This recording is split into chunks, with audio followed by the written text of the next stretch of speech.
Baik, salam dan bahagia. Selamat berjumpa kembali bersama dengan saya, Kak Daniel, di channel ini. Hari ini saya akan berbagi dengan Ibu Bapak bagaimana caranya kita bisa membuat breakout room. Apa itu breakout room? Breakout room adalah ruang terpisah dari Google Meet yang bisa digunakan untuk pelatihan pembagian kelas. Bagaimana caranya? Kita harus menambahkan ekstensi ke Google Chrome kita, yaitu yang kita bisa lakukan adalah kita akan menambahkan ekstensi dari titik 3 di bagian kanan atas, lalu kita pilih ekstensi dan kita pilih buka Chrome Web Store. Jadi kita langsung saja ke bagian ini, Ibu Bapak. Sekali lagi, dari titik 3 di bagian atas, kemudian kita pilih ekstensi, lalu kita pilih buka Chrome Web Store. Di bagian tema dan ekstensi penelusuran, kita bisa masukkan breakout.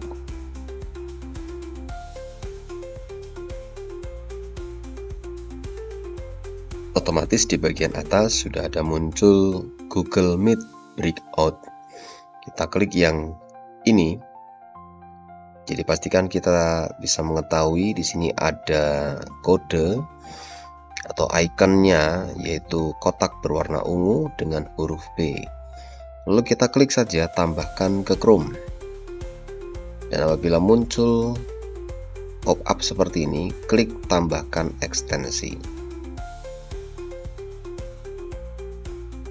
Ibu Bapak, kita sudah bisa melihat Google Chrome sudah ditambahkan untuk breakout room-nya, sudah ditambahkan ke Google Chrome kita.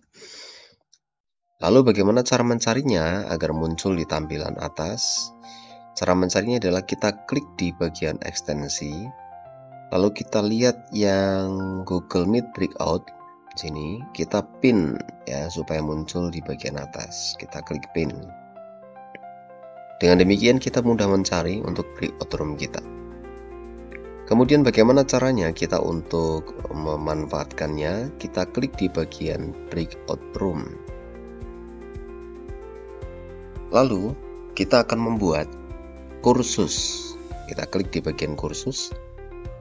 Kemudian di sini sudah ada namanya kursus saya. Tinggal kita mengedit namanya menjadi nama pelatihan kita. Nah, oke, seperti ini. Misalnya kita tambahkan pelatihan guru, kemudian kita simpan, jangan lupa. Kemudian berikutnya kita akan membuat sebuah ruang, beberapa ruang ya. Di sini adalah ruang utama. Kalau kita mau membutuhkan ruang utama ditambahkan dengan breakout room untuk pembagian kelas, maka kita bisa tambahkan tanda plus di sini. Oh, pastikan kita di bagian kursus ya. Pastikan di sini bagian kursus sudah ada nama pelatihan guru ya. Kalau kita mau membuat kursus berikutnya, nanti di bagian sini akan ada nama-nama kursus yang lain. Oke. Kemudian kita tinggal klik tambahkan di sini untuk menambahkan beberapa breakout. Biasanya kalau kita membuat 3 pengelompokan kelas, maka kita hanya membuat 2 breakout. Ya, supaya nanti kelompok 1 tetap ada di ruang utama. Lalu kita tinggal lakukan langkah simpan di sini. Oke, ini proses pembuatan ruang. Nah, di sini adalah ruang utama. Ya, ruang utama. Di sini kita klik, kemudian kita blok, Ctrl A, lalu kita salin. Ya, salin.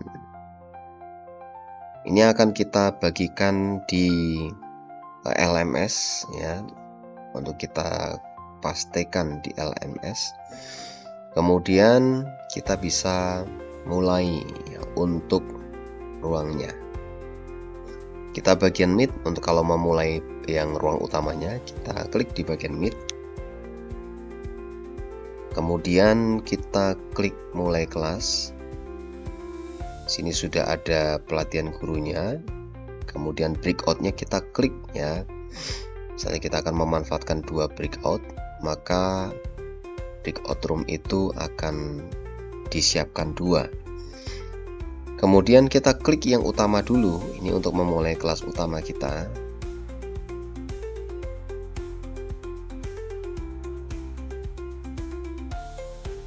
Ya, ini adalah ruang utama kita, sudah kita bisa mulai ya.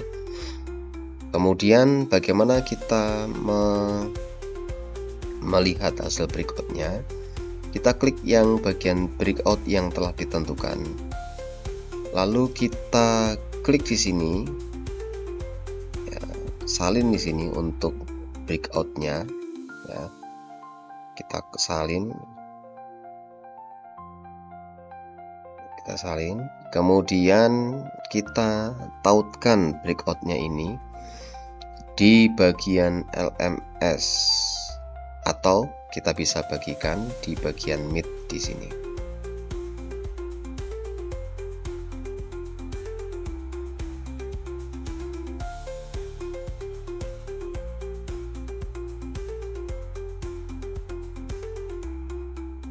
Ya, kita bagikan seperti ini.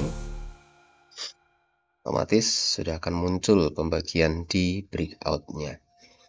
Atau Ibu Bapak bisa salin ini dan bisa tautkan di LMS. Bagaimana cara memulai kelas breakoutnya? Kita tinggal klik sekali lagi di bagian mid, kemudian klik yang di bagian mulai kelas, lalu kita tinggal membuka yang di sini breakout.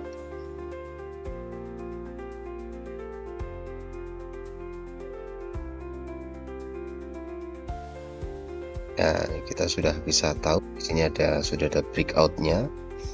Kita tinggal mempersonalisasikan.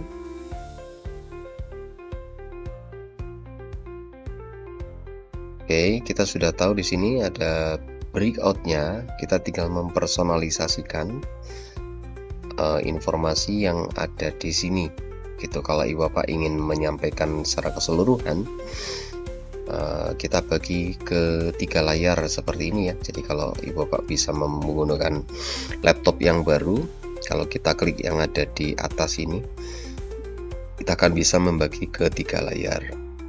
Ini untuk yang breakoutnya, kemudian ini breakout yang utama di sini, yang utama, kemudian di sini adalah breakout yang lain. Jadi ada 3 ruang yang bisa kita pantau untuk membagi layarnya, gitu ya. Biasanya kalau laptop terbaru di bagian atas kalau kita sorot sudah akan muncul pola pembagian ruang seperti ini. Kemudian kita bisa mempersonalisasikan di bagian breakout ini. Kalau kita nyalakan di mic semua di sini, maka semua mic akan menyala di semua breakout. Jadi apa yang kita sampaikan itu semua akan didengarkan di semua breakout. Tapi kalau kita hanya salah satu ruang, berarti yang 2 ruang harus kita matikan. Kemudian untuk kita agar tidak terganggu dengan suara-suara dari dalam breakout, kita bisa personalisasi di bagian speaker di sini. Kalau misalnya kita mau kelompok 1 saja yang ada di ruang utama, maka kita nyalakan yang ada di sini. Kemudian karena kita kelas ini berjalan secara otomatis, kita hanya mendengar saja. Nanti kalau kita memberi masukan ke kelompok 1, kita akan bisa menyalakan suara seperti ini. Kemudian kalau kita mau mendengarkan dari kelompok 2, ya kelompok 1 kita matikan, kelompok 2 kita nyalakan. Atau kalau misalnya kita mau mendengarkan dari kelompok 3, demikian juga seperti ini. Kita tinggal nyalakan speakernya supaya kita bisa mendengar secara aktif apa yang menjadi percakapan di kelompok. Demikian yang bisa kita pelajari tentang penggunaan breakout room. Terima kasih, selamat mencoba, salam dan bahagia.